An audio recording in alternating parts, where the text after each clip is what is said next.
शिव पार्वती महलों में क्यों नहीं रहते थे। एक बार माता पार्वती भगवान भोलेनाथ के साथ कैलाश पर्वत पर बैठी थीं। तभी उनके मन में विचार आया कि सारे देवता सुंदर महलों में रहते हैं, जबकि मेरे पति तो देवों के देव महादेव हैं। फिर भी मैं इस कैलाश पर रहती हूँ। यहाँ न तो कोई महल है न कोई आराम की वस्तु। ऐसा सोचकर माता पार्वती ने भोलेनाथ से कहा, स्वामी, सारे देवता महलों में रहते हैं, आप क्यों इस कैलाश पर वास करते हैं? आप भी हमारे लिए एक भवन बना लीजिए ताकि हम भी आराम से रह सकें। पार्वती की बात सुनकर भोलेनाथ थोड़ा सा मुस्कुराए और फिर बिना कुछ कहे ध्यानमग्न हो गए। माता पार्वती को भोलेनाथ का ये व्यवहार कुछ ठीक नहीं लगा, किंतु वो बिना कुछ कहे वहाँ से चली गई।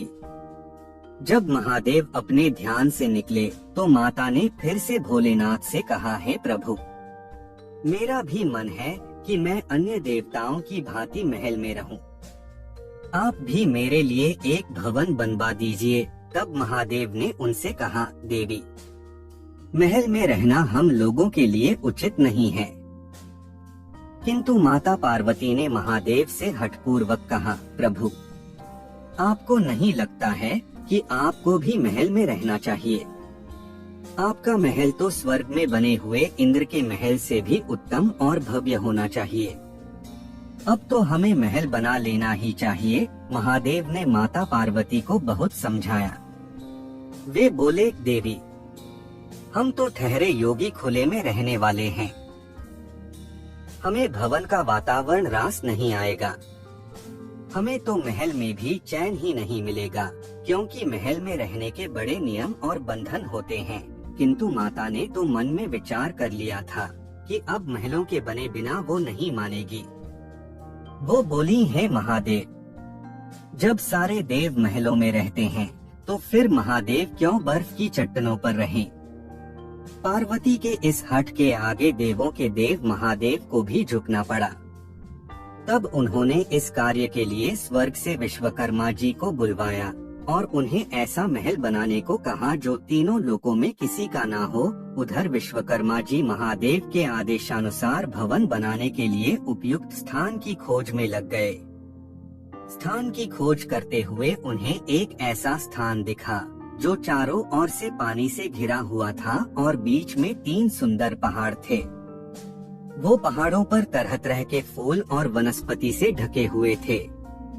उस स्थान को देखकर विश्वकर्मा जी ने उसके बारे में माता पार्वती को बताया।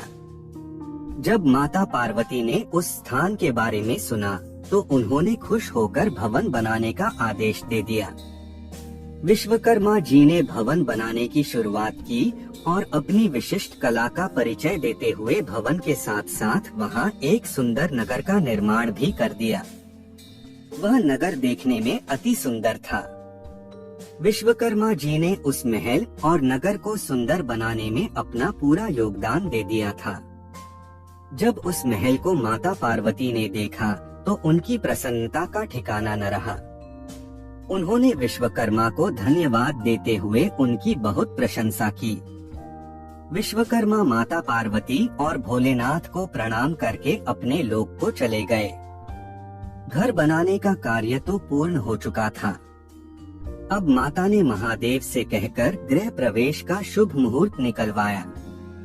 गृह प्रवेश के समय ऋषि विश्रवा आचार्यत्वा गया था। सभी देवता भी उस समारोह में आए हुए थे। जिसने भी उस महल को देखा वही आश्चर्यचकित होकर उसकी प्रशंसा कर रहा था। वास्तव में वह भवन बना ही अद्भुत था। गृह प्रवेश विधि के पूर्ण होने के बाद महादेव ने आचार्य से दक्षिणा मांगने को कहा, तो विश्रवा ने मना कर दिया। वे बोले, प्रभु, क्या कोई भक्त अपने भगवान से कुछ मांगता है? ऐसा करके तो मैं पाप का भागी बन जाऊंगा। मुझे कोई दक्षिणा नहीं चाहिए। यह कहकर ऋषि विश्रवा जाने लगे तो महादेव ने कहा, ऋषिवर, आपको दक्षिणा तो लेनी पड़ेगी। जब तक आचार्य को दक्षिणा न दी जाए तब तक कोई शुभ कार्य पूरा नहीं होता है। महादेव की माया। ऋषि विश्रवा का मन उस नए बने हुए नगर पर आ गया। बार बार आग्रह करने पर उन्होंने दक्षिणा के स्वरूप उन्होंने उस भवन सहित नगर को ही मांग लिया। ब्राह्मण को दक्षिणा के रूप में उसकी मोह मांगी वस्तु दी जाती है। इसीलिए महादेव ने उस लंका को ऋषि विश्रवा को दान कर दिया। महादेव के द्वारा अपने भवन को दान कर देने से माता पार्वती क्रोध से भर उठी। उन्हें ऋषि की इस धृष्टता पर बड़ा क्रोध आ गया। उसी क्रोध में उन्होंने ऋषि विश्रवा को श्राप दे दिया। वो बोली, तुम तो आचार्य कहलाने के लायक भी नहीं हो। महादेव की सरलता का लाभ उठाकर तुमने बड़ी कुटिलता से मेरी प्रिय महल को ही हर लिया है। इसके लिए मैं तुम्हें श्राप देती हूँ कि महादेव का ही भक्त एक दिन उस महल को जलाकर राख कर देगा। उसके साथ ही तुम्हारे कुल का विनाश आरंभ हो जाएगा। पुराणों के अनुसार ऋषि विश्रवा ने वो नगर अपने पुत्र कुबेर को दे दिया, लेकिन कुबेर को निकालकर लंका पर रावण ने अपना अधिकार कर लिया। त्रेतायुग में शिव के अवतार हनुमान जी ने उस लंका को जला दिया और उसके बाद विश्रवा के समूल कुल का विनाश श्री राम के द्वारा किया गया। उस कुल में एकमात्र विभीषण ही श्री राम की शरण में होने के कारण बच पाए।